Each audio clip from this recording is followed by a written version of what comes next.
Next है extraction of iron. So iron के जो ओर्स हैं like magnetite, hematite, limonite, so basically इन ओर्स का एक्सट्रैक्शन है, ये ऑक्साइड ओर्स है। तो इनके लिए हम क्या करते हैं, कॉन्सेंट्रेशन के लिए हम मैग्नेटिक सेपरेशन यूज करते हैं और कैल्सिनेशन यूज करते हैं, और उसके बाद जो है हम स्मेल्टिंग करते हैं रिड्यूस करने के लिए ब्लास्ट फर्नेस में। तो ये जो ब्लास्ट फर्नेस वाला पार्ट है, this is different and this is important. Now इसमें हम कैसे करते हैं, यहाँ पे हम कार्बन से रिएक्ट कराते हैं और उसको आयरन में कन्वर्ट करते हैं, ठीक है। तो इसमें होता क्या, ब्लास्ट फर्नेस इस तरीके का होता है। हम क्या करते हैं, हमारा जो ओर है लाइमस्टोन, CaCO3 और कोक, तीनों को हम ऐड करते हैं, इस ऊपर से ऐड करते हैं, ठीक है, ऊपर से ऐड करते हैं। तो यहाँ पे क्या होता है, कार्बन और नीचे से क्या होता है, ब्लास्ट ऑफ एयर जो है, ऑक्सीजन प्रोवाइड की जाती है।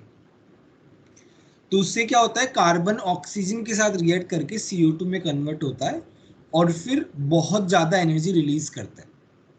It is in highly exothermic process converting into CO2। So because of that heat, इसका जो टेम्परेचर है वो बहुत ज्यादा हो जाता है, 2170 केल्विन। देखो सबसे ज्यादा जो टेम्परेचर है वो इसका होता है। तो यहाँ पे कंबशन रिएक्शन हो रही है, इसीलिए इस जोन को we call that zone of combustion. As you can see here, the first is zone of combustion. Near the tires, small pipes through which a blast of hot air is introduced. Coke burns to form carbon dioxide and it releases 393 kilojoule energy. Since the reaction is exothermic, a lot of heat is produced and temperature is around 2170 Kelvin. बोलो यहां तक किसी को कोई doubt है क्या? No sir. The next is zone of heat absorption. So अब इतनी हीट जा रही है तो वो absorb होगी ऊपर. This is the lower part of the furnace and temperature is between 1423 to 1673. The coke present reduces carbon dioxide to carbon monoxide. It is an endothermic process. तो यहाँ पे एनर्जी खर्च हो गई है, तो ये 1423 केल्विन में कन्वर्ट हो गया। तो ये दूसरे नंबर वाली रिएक्शन है।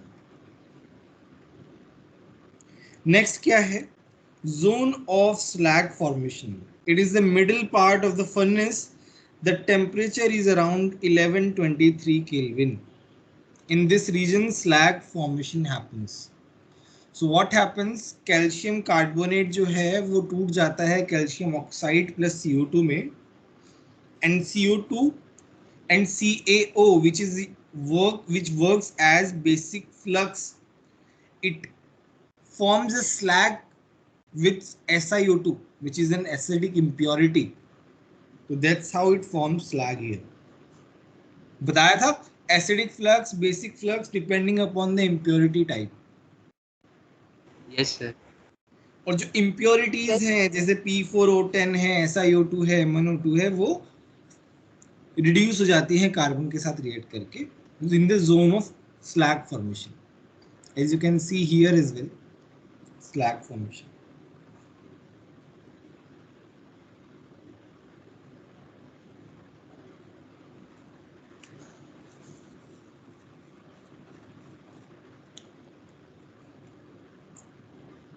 Next है impurities in the zone of reduction. This is the upper part of the furnace. The temperature is between 500 to 900 Kelvin. यहाँ पे क्या होता है, आयरन ऑक्साइड जो है वो Fe3O4 में कन्वर्ट होता है और फिर कार्बन मोनोऑक्साइड के साथ रिएक्ट करके FeO में कन्वर्ट होता है, और फिर FeO जो है वो किस में कन्वर्ट होता है, फाइनली Fe में कन्वर्ट होता है। तो यहाँ पे ये रिएक्शन दी हुई है देखो।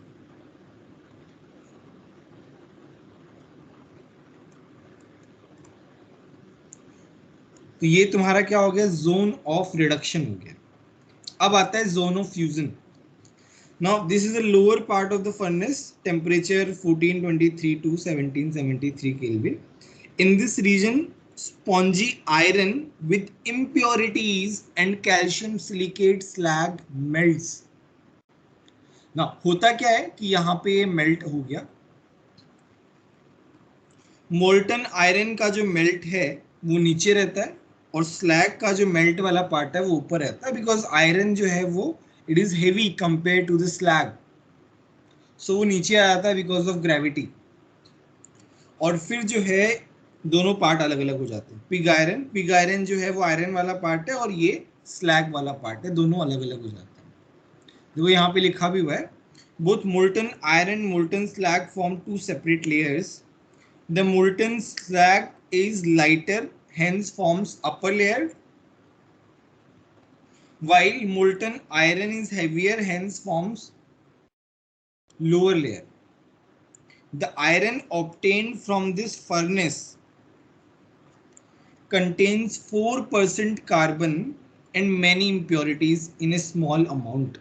This is called pig iron. बताओ ये वाली बात समझ में आई कि नहीं? सर वो प्रोसेस एक बार ब्रीफ कर सकते हैं? कौन सा वाला पार्ट समझ में नहीं आया बताओ? वो जो डायग्राम में था ना।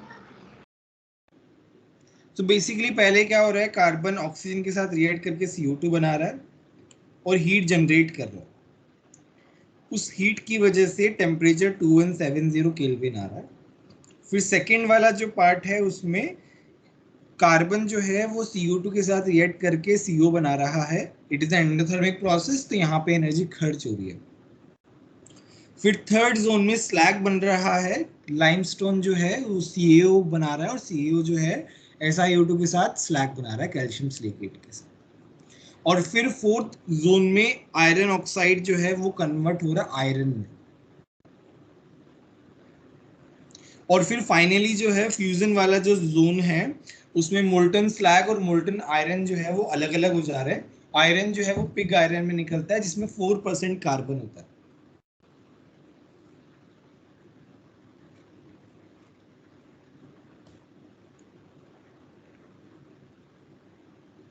देखो पिग आयरन कंटेन्स सब impurity in small amount, manganese, silicon, sulphur, phosphorus. Cast iron जो है वो क्या होता है, it is made by remelting of pig iron with coke powder and scrap iron using hot air blast. It has slightly lower carbon content, that is 3%. The pig iron is remelted and casted into moulds, this is known as cast iron. इस तरीके से cast iron बनता है।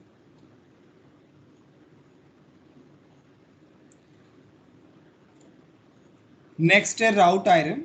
It is the purest form of commercial iron and is prepared from cast iron by oxidizing impurities in a reverberatory furnace lined with hematite. Limestone is added as a flux. Sulfur, Si and P are oxidized and passed into slag. तो इसमें wrought iron के process के लिए एक और process use किया जाता है, तो उसमें हम तुम्हारा जो कास्ट आयरन है उसको हम थोड़ा और प्योरीफाई करते हैं। तो उसमें impurity content, carbon content 0.25 to 0.3% होता है। स्टील में 2% तक होता है और कास्ट में 2.5 to 3% होता है। ये परसेंटेज याद होने चाहिए।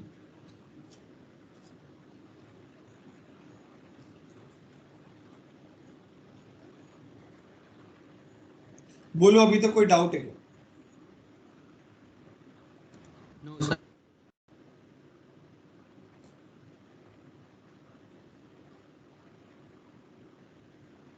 किसी को कोई भी डाउट हो तो पूछ सकते हो। सर वो in reverberatory furnace lined with hematite का मतलब नहीं सर, लाइंड विद हेमेटाइट मतलब उसमें हेमेटाइट होते हैं।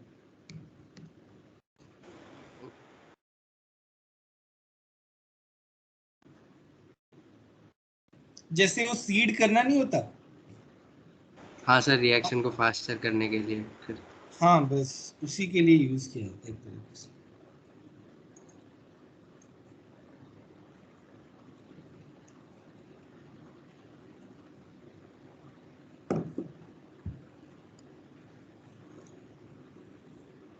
नेक्स्ट है, एक ऐसी टर्म है रिफ्रैक्टिव मटेरियल.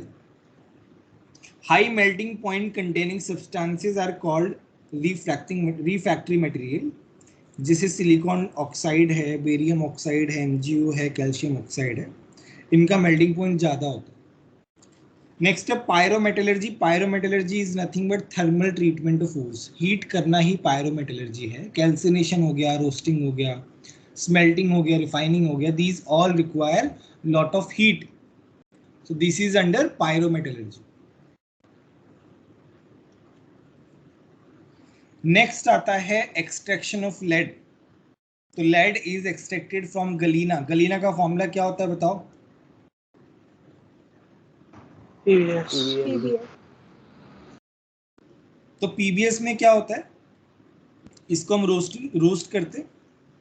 ये रोस्टिंग होगी बेसिकली. स्मेल्टिंग में क्या होता है? ऑटो रिडक्शन होता है. अगर याद हो तो कॉपर के केस में भी ऑटो रिडक्शन होता है और लेड के केस में भी ऑटो रिडक्शन होता है. तो यहाँ पे ऑटो रिडक्शन ही हो रहा है. प्योरिफिकेशन में ये सब इंप्योरिटीज इसमें जाती है. नोबल गैस इंप्योरिटीज भी, नोबल गैस नहीं, नोबल इंप्योरिटीज भी रहती है, नोबल मेटल्स AgAu, और कुछ कॉपर, आयरन, जिंक, आर्सेनिक, इस तरीके के प्रोसेस भी होते हैं, इस तरीके के इंप्योरिटीज भी रहती है.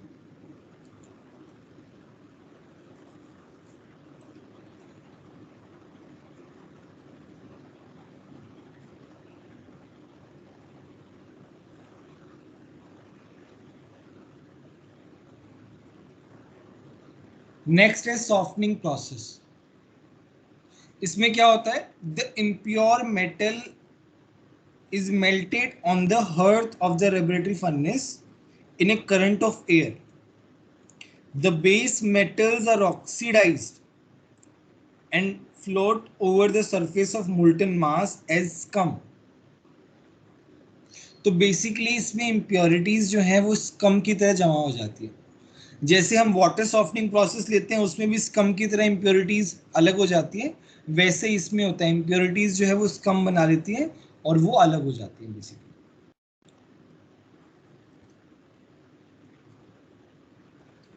नेक्स्ट है डीसिल्वराइजेशन ऑफ बाई पार्क्स प्रोसेस और पैटिनसंस प्रोसेस. ना उसमें क्या होता है? जैसे तुम्हारे पास लेड है, लेड में Ag की इम्प्योरिटी है, सिल्वर की इम्प्योरिटी है. तो अभी क्या है? ये सिल्वर की इम्प्योरिटी है. यहाँ पे ये ऑरेंज वाला जो है वो मोल्टन लेड है और उसमें Ag की इम्प्योरिटीज है. अब उसमें हम क्या करते हैं? जिंक ऐड करते हैं. तो जिंक में Ag जो है वो ज़्यादा सॉल्युबल होता है और जिंक जो है वो लेड में इमिसिबल होता है. सो ऑलरेडी सेपरेट लेयर्स हैं. जब जिंक को मिक्स करते हैं तो Ag क्या करता है? वो जिंक में ज़्यादा सॉल्युबल है तो वो जिंक के अंदर चला जाता है. देखो यहाँ पे शो भी किया, Ag जो है वो जिंक के अंदर जा रहा है. इस तरीके से Ag वाली जो इम्प्योरिटी है या फिर मान लो गोल्ड वाली कोई इम्प्योरिटी होगी तो वो रिमूव की जाती है. This is called desilverisation by Parkes process. बताओ ये वाला प्रोसेस समझ में आया कि नहीं है? Yes sir. Yes sir. Sir एक बार ब्रीफ. क्या हुआ?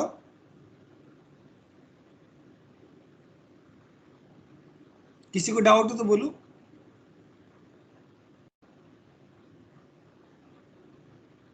No sir.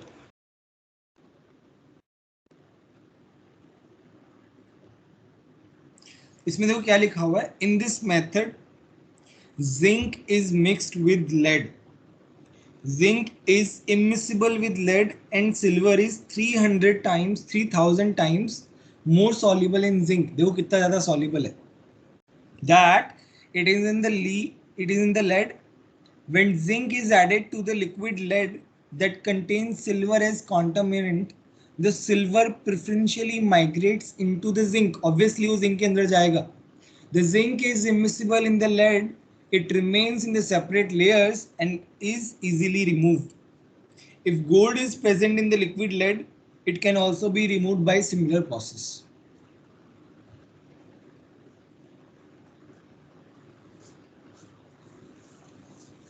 बोलो समझ में आया कि नहीं आया? Yes yes sir. Yes. Next है इलेक्ट्रोलाइटिक रिफाइनिंग, क्यूपलेशन जिसे बोलते हैं। इसमें भी हम क्या करते हैं, गोल्ड और सिल्वर की इंप्योरिटीज को हम अलग करते हैं। इम्प्योर मेटल को हम क्यूपल में, क्यूपल क्या होता है, एक फ्लैट पोरस डिश होती है मेड ऑफ रिफ्रैक्टिव मटेरियल, इस तरीके से।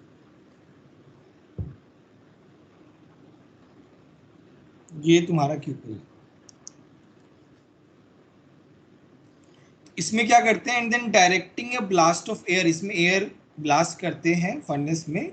The impurities including lead, copper, tin, and other unwanted metals are oxidized and partially vaporized and partially absorbed into the pores of cupel. So जो impure metals थे, जो impurities थी, they got vaporized और some of the partial part is absorbed into the pores of cupel. Cupel में क्या होता है, इनमें pores होते हैं, उन pores में absorb हो जाती है impurities। इस तरीके से उनको अलग किया जाता है। देखो यहाँ पे दिखाया भी गया एब्जॉर्प्शन प्रोसेस।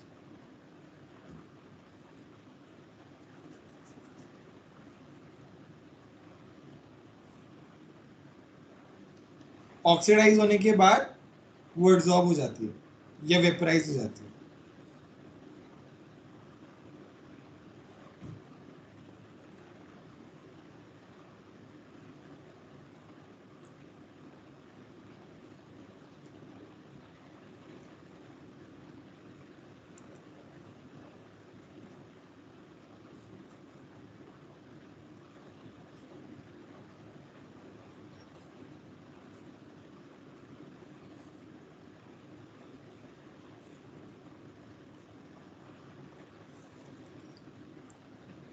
समझ में आया? बोलो क्यूपलेशन में किसी को कोई Yes, डाउट है क्या? No sir. No sir. No sir. Simple process. Next है down process. So it is used for the sodium. तो सोडियम के एक्सट्रैक्शन में डिफिकल्टीज क्या क्या है? Sodium ores like NaCl, Na2CO3 are very much stable, reduction is very difficult as no as Na itself is a very good reducing agent. Obviously, we know that. Electrolytic reduction of its aqueous solution gives H2. हमें पता है hydrogen देता है electrolytic reduction. Electrolytic reduction of its molten salt is difficult because the melting point of NaCl is around 800 degrees centigrade. So we have to do something about melting point of NaCl. We have to reduce the melting point. So हम क्या करते हैं, down process में we add CaCl2 that reduces its melting temperature to 600 degrees centigrade. This cell consists of graphite anode and iron cathode. The chlorine gas collected at anode escaped through the hood as byproduct and sodium metal is extracted in the cathode.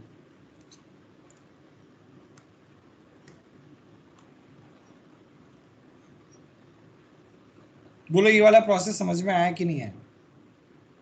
Sir एक बार repeat कर देना ना। कुछ नहीं है, electrolytic method है, CaCl2 add किया NaCl में जिसकी वजह से उसका मेल्टिंग पॉइंट कम हो गया है। एनोड पे Cl2 as a by product निकल रही है और कैथोड पे मेरा सोडियम हमें मिल रहा है।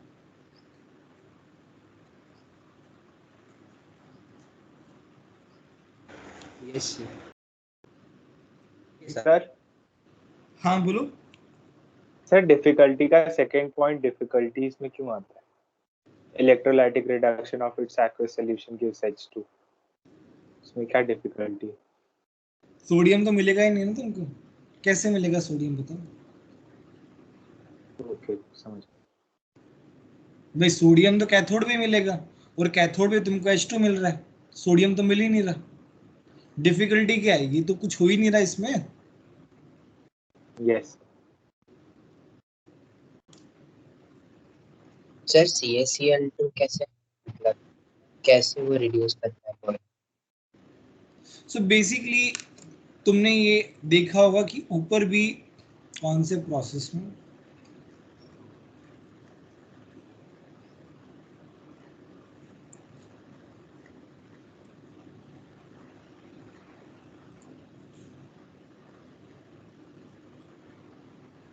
जैसे Al2O3 को हमने Na3AlF6 के साथ मिक्स किया था, वो क्या करता है, मेल्टिंग पॉइंट जो है वो कम कर देता है.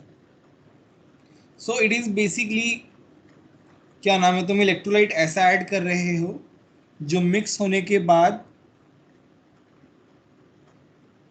जैसे CaCl2 का मेल्टिंग पॉइंट जो है वो बहुत कम होगा, है ना. NaCl का थोड़ा ज्यादा है तो बैलेंस आउट हो जाता है. इस तरीके से कुछ होता होगा. Okay sir.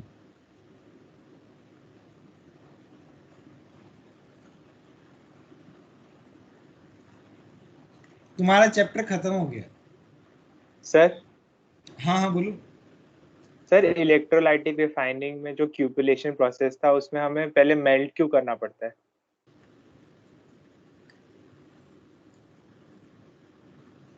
मतलब before directing a blast of water on it. In this process, the separation of gold or silver from impurities by melting the impure metal. I think ये जो क्यूपल होता है ना, इस क्यूपल में मेल्ट होके ही प्रोसेस हो पाता है. मतलब मेटल तो क्या होगी, या तो सॉलिडिफाई होगी. सॉलिडिफाई वाला प्रोसेस जो है वो दिक्कत देता होगा, मतलब नहीं हो पाता होगा, क्यूपल में आ ही नहीं पाता होगा, एब्जॉर्ब ही नहीं हो पाता होगा ना. एब्जॉर्ब ही नहीं हो पाएगा. सर तो हम पाउडर फॉर्म में नहीं तोड़ सकते, पुल्वराइज्ड कर सकते. पाउडर्ड फॉर्म में भी, पाउडर्ड फॉर्म में तोड़ना, पाउडर्ड फॉर्म में भी तोड़ सकते हैं. मतलब अल्टीमेटली पाउडर्ड फॉर्म भी तो एक तरीके से सॉलिड वाला ही फॉर्म है, बट फिर वो क्यूपल में अच्छे से हो ही नहीं पाएगा.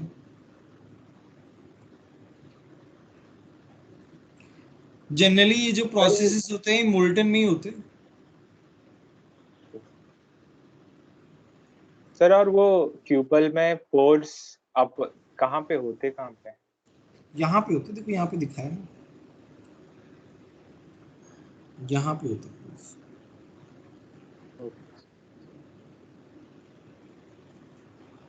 और होते होंगे और भी ज्यादा.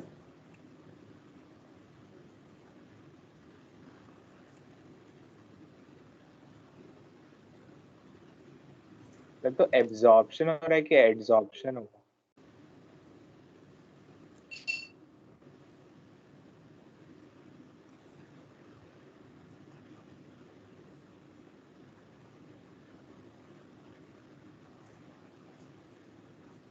नहीं नहीं नहीं नहीं, एब्जॉर्प्शन,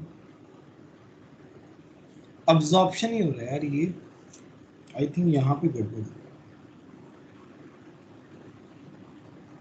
अब्जॉर्प्शन ही हो रहा है क्योंकि वो बल्क तक जा रहे हैं ना, देखो.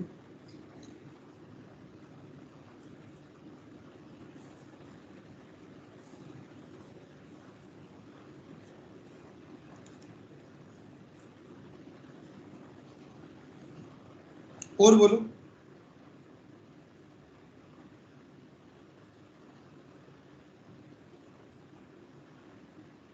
सर वो पीबीओ और सीओ मतलब एक फिल्म ऑफ लेयर बना देता है टॉप ऑफ द लिक्विड पे कहाँ पे है?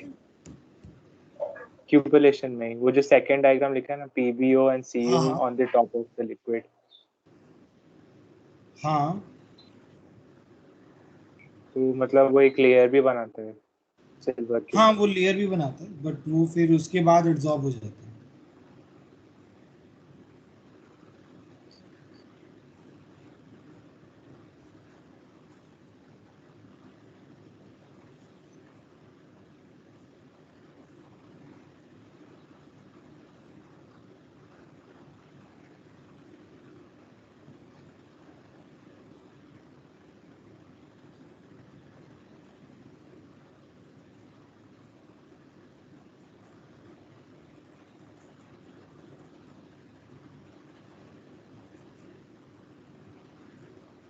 और बोलो किसी को कोई डाउट है क्या?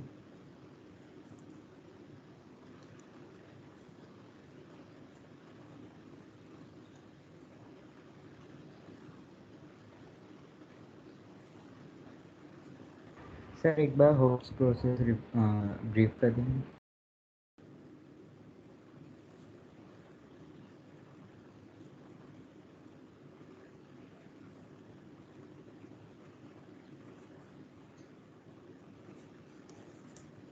Hooke's process में क्या है? Aluminum is refined by a electrolytic method. The electrolysis is carried out in a carbon line iron tank, which is filled with 3 molten layers.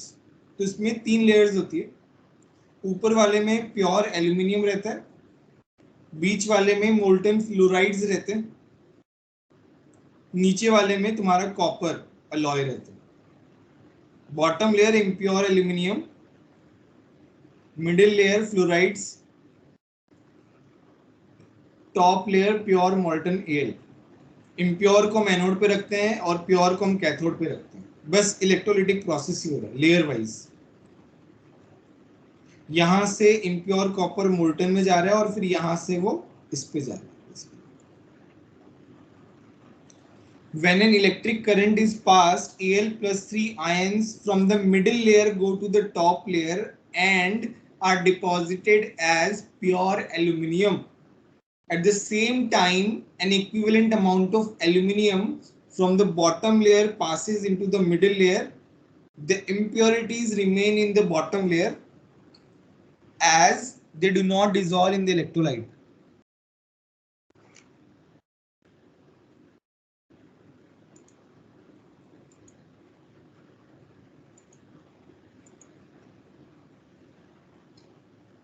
Clear है? बोलो. हाँ सर. और किसी को कोई डाउट है तो बोलो.